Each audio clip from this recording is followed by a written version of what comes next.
Gilbert, est-ce que tu connais la différence entre toi et Laurent Blanc? 5 cm Ouais, en fait, il y en a. de taille, hein, je précise. En fait, il n'y en a pas. Vous êtes tous les deux des spectateurs de ce que fait le Paris Saint-Germain. Bientôt, il n'y aura plus aucune différence entre les supporters, les spectateurs, ceux qui regardent le PSG et Laurent Blanc. Parce que Laurent Blanc est devenu un spectateur. Il est là, sur le bord du terrain. On sait à l'avance quel compo il va mettre sur pied. Il suffit de regarder les blessés, les suspendus, voilà. Tu sais la compo. Tu sais à quel moment il va faire les changements. Et tu sais comment l'équipe va jouer. Ça fait 1 an qu'il est là et on n'est pas loin d'être entré dans une sorte de chambre froide. Bientôt, on sera tous anesthésiés devant les matchs du PSG. D'ailleurs, on s'est fait chier comme c'est pas possible dans le match de vendredi soir à Évian. On attendait un moment. Tu vas faire des changements? Non, pas de changement, ça sert à rien.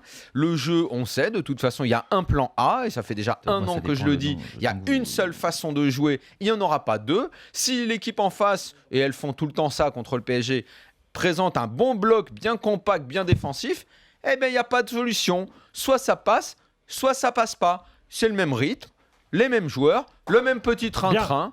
On s'ennuie. Bientôt, ça va être, je te dis, l'anesthésie, comme du temps de Paul Le Guen. Tu te souviens? Monsieur le On va procureur, pas tarder. Ça va être ça. La parole est à la défense. On aura un témoin dans quelques instants au 32-16. J'ai Daniel pourra répondre. J'ai bien écouté très attentivement Monsieur Daniel Riolo. J'ai comme l'impression qu'il, d'abord, il se fait chier. Il n'y a pas de changement. En regardant ce Paris Saint-Germain, il ne prend aucun plaisir. Pour lui, c'est l'ennui. Il n'y a rien qui change. Vendredi, en tout cas. Je t'ai laissé parler très attentivement. Ne me coupe pas. Oui, pardon. Tu as essayé de me faire le procès d'un entraîneur comme Laurent Blanc. Tu essaies de me dire qu'en voyant ce Paris Saint-Germain-là, tu n'apprends rien du tout. Ça veut dire que... Non, on sait déjà à l'avance ce qui va se passer. Permets-moi de t'aider en précisant ma pensée. Moi, ce que je dirais tout simplement par rapport à Laurent, c'est depuis son arrivée, d'abord déjà c'était certainement pas l'entraîneur souhaité dans cette période. C'est quelqu'un qui est arrivé et qui a eu à faire face, à être là, à prendre une équipe... Moi, je tenais à parler de cette année, l'évolution. Cette année, pas l'année dernière, cette année. Il faut aussi le prendre quand il est arrivé, quand personne ne l'attendait, quand il arrive et qu'il prend ce club, cette équipe et qu'il lui donne un projet de jeu, style de jeu. Cette année, Louis. Un style de jeu, donner un style. Le style, c'est l'anesthésie. Un entraîneur, c'est donner un style. Le style, c'est mettre piqûre, en place un projet de jeu et d'essayer de le faire évoluer, d'essayer de gagner, d'essayer de progresser, d'essayer d'avancer. Ensuite, c'est quand on voyait le Paris Saint-Germain la saison dernière, on le voyait déjà certainement beaucoup mieux jouer que lorsque Carlo Ancelotti en était l'entraîneur. Et pourtant, Carlo, c'est quelqu'un qui avait un CV aussi. Mais c'est vieux tout ça. Non, attends, actualisons le débat. Toi, c'est aujourd'hui. Il est au même stade que la saison dernière. C'est pareil. C'est pareil. Maître Louis, une question. Le juge peut poser des questions à l'avocat pour éclairer les jurés. Maître Louis, est-ce que vous avez déjà vu Laurent Blanc vous surprendre, un peu comme à une certaine époque où un certain Louis avait mis Daniel Bravo à une position qu'on n'attendait pas, par exemple? Est-ce que non, c'est pas possible. J'ai posé la question à Maître Louis. Tu sais, un entraîneur, il a une méthode, il a une façon, il a un projet de jeu, et à partir du moment dans son projet, il essaie de l'établir, d'essayer de mettre sur un terrain des garçons qui puissent, au travers des automatismes entre les uns et les autres, et de jouer. Il a un projet, c'est la possession de balle. Ensuite, il a peut-être aussi un jeu par les côtés, d'essayer de remonter le ballon en essayant par des passes, essayer de se créer des situations, des occasions. Maintenant, pour lui, c'est un projet qui a fonctionné, qui a marché, qui a donné des résultats. À part une demi-finale de Ligue des Champions, un quart de finale de Ligue des Champions contre Chelsea, ça a fonctionné. Ça a gagné plus de titres déjà que l'ancien entraîneur qui était là. Excuse-moi du peu, en allant au Real de Madrid, il n'a gagné que la Ligue des Champions. Le championnat, il ne l'a pas gagné. Que ça, c'est vrai. Oui, mais que ça. Les éléments ne sont pas les mêmes. Le club n'est pas le même. Tu compares, tu veux, par exemple, par rapport tu devrais sortir de l'obsession. Sors de l'obsession. Non, mais je ne sors pas d'obsession. Parlons de Blanc. Je défends un entraîneur français que j'aime et que j'apprécie et que je pense qu'il a les capacités pour faire évoluer, pour faire gagner cette équipe. Maintenant, ça ne regarde que moi. Tu penses que ça peut évoluer? En ayant été joueur ou entraîneur, je pense que ce garçon, quand il met son équipe en place, et des garçons avec un certain ego et certaines expériences et capacités internationales qui le sont pour ce ne sont pas les hommes de Laurent Blanc. Non, mais Daniel. si tu penses que ça peut évoluer, ça a été mis en place par monsieur Leonardo. La plupart de 80%, ils ont été mis par Leonardo. Ça va évoluer grâce à Cabaye, probablement. Attendez. Par rapport au fair play financier, il ne peut même pas recruter. Par rapport au fair play financier. L'accusation. Il a recruté qui? Monsieur le procureur a cité à comparaître Mathieu, qui vraisemblablement est d'accord avec lui au 32-16. Bonsoir Mathieu. Bonsoir à tous. Salut Mathieu. On t'écoute. Moi je comprends pas ce que dit Louis avec son histoire de ses passés joueurs. Parce que déjà, il a pris un seul joueur blanc, et il s'est décrédibilisé de toute son équipe, de tout son staff. C'est quand il a dit que sa priorité c'était Cabaye. Alors on voit ce que c'est l'équipe si jamais c'était que les joueurs de blanc. Heureusement qu'il en a pris qu'un, Mathieu, t'as raison. Hein. Ah ouais, heureusement qu'il en a pris qu'un. Il en a pris. Laissez finir Mathieu. Lui, il m'agresse, le Mathieu. Moi, je vais lui dire tout simplement. Pourquoi Cabaye, quand on prend Cabaye, c'est pas un bon joueur, c'est pas quelqu'un qui peut apporter quelque chose. Mais il a apporté quoi depuis qu'il est là? Je préfère la vérité un Cabaye au milieu de terrain qu'un Verratti. Excuse-moi, ça n'engage que moi. En tant qu'entraîneur, en tant qu'ancien joueur. Heureusement que ça n'engage que toi, Louis. Si tu veux que je te donne une réponse à toi, Mathieu, vas-y, tu peux enchaîner.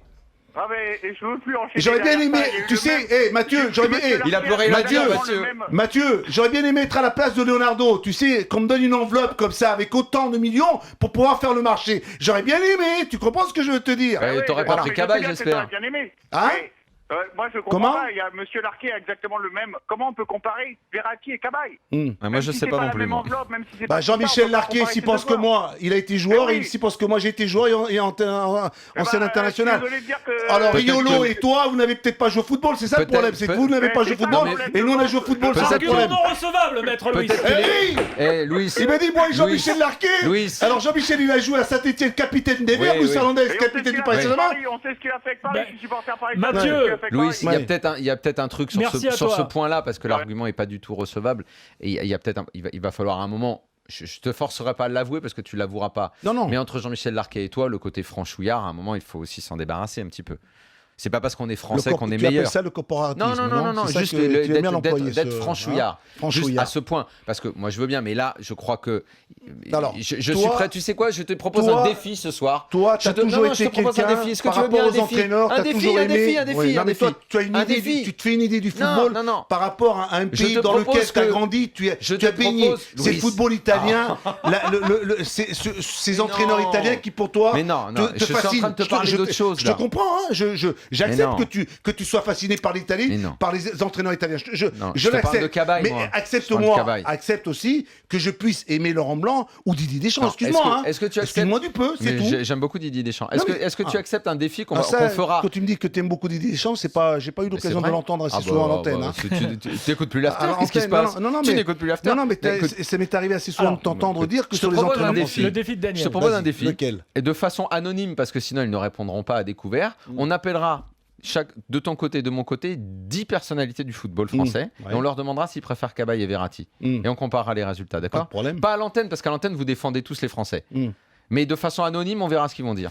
Ok? Et on mettra même Deschamps dedans. C'est pas le procès de Cabaye parce qu'il va défendre Cabaye. Ce n'est pas le procès de Cabaye et de Verratti, c'est le procès de Laurent Blanc. C'est pour ça que je voulais recentrer les débats. Moi, Laurent Blanc, pour moi, c'est un entraîneur jeune qui a besoin encore d'apprendre. Oui. Bah, tout va bien. D'apprendre. Attends, c'est quelqu'un qui a peut-être un manque d'expérience aussi. Mais tu penses vraiment, non mais sérieusement, est-ce que tu penses que l'équipe cette année essayons de parler calmement. J'attends un peu. Essayons de parler calmement. Est-ce que tu penses que dans l'évolution du jeu, de ce que j'appelle, parce que moi je veux sortir du débat, l'ancien entraîneur italien, on s'en fout de ça. D'accord. Est-ce que tu penses aujourd'hui que le plan A qu'on connaît depuis un an maintenant, qui est plutôt séduisant, moi je t'ai toujours rejoint là-dessus, est-ce que tu penses qu'il peut y avoir une évolution? Ce qui me fait un peu peur par rapport à la deuxième saison de Laurent Blanc, c'est par rapport à, tu sais, quand on est dans un championnat que l'on va certainement dominer du côté du Paris Saint-Germain, parce que je ne vois pas l'opposition. Cherche-moi l'opposition. Je suis d'accord, je suis absolument d'accord avec toi. On arrive toujours quand on les voit jouer le vendredi, j'étais présent, j'ai vu. Qu'ils soient sclérosés petit à petit, vont s'enfermer. C'est un non-match. Ou soit ils changent dans leur tête et qu'ils se disent il va falloir qu'on joue différemment. Jouer différemment, c'est quoi? Si on veut progresser, si on veut gagner une Ligue des Champions, il faut y mettre de l'intensité, il faut y mettre de l'agressivité, il faut y mettre du rythme et il faut jouer un peu plus vite. Mettre du rythme et de la rapidité, de la vitesse dans le jeu. Il va falloir que ce soit l'entraîneur qui mette ça en place. Oui, mais c'est l'entraîneur aussi. Il peut y avoir aussi au travers. On voit que sans Mota, il n'y a plus rien qui marche. Sans Mota. Donc il n'y a pas de plan de secours. En gros, il faut qu'il y ait Mota, il faut qu'il y ait Ibra, alors que c'est un club qui a un budget de dingue. Et Thiago Silva, la colonne vertébrale n'étant pas présente. Ah, c'est vrai que Laurent Blanc, de ce côté-là, peut-être qu'il a aussi un besoin de prendre sur lui et de s'affirmer un peu plus. C'est pour ça que je dis que pour l'instant, il n'est que spectateur, comme Gilbert, comme moi, comme toi.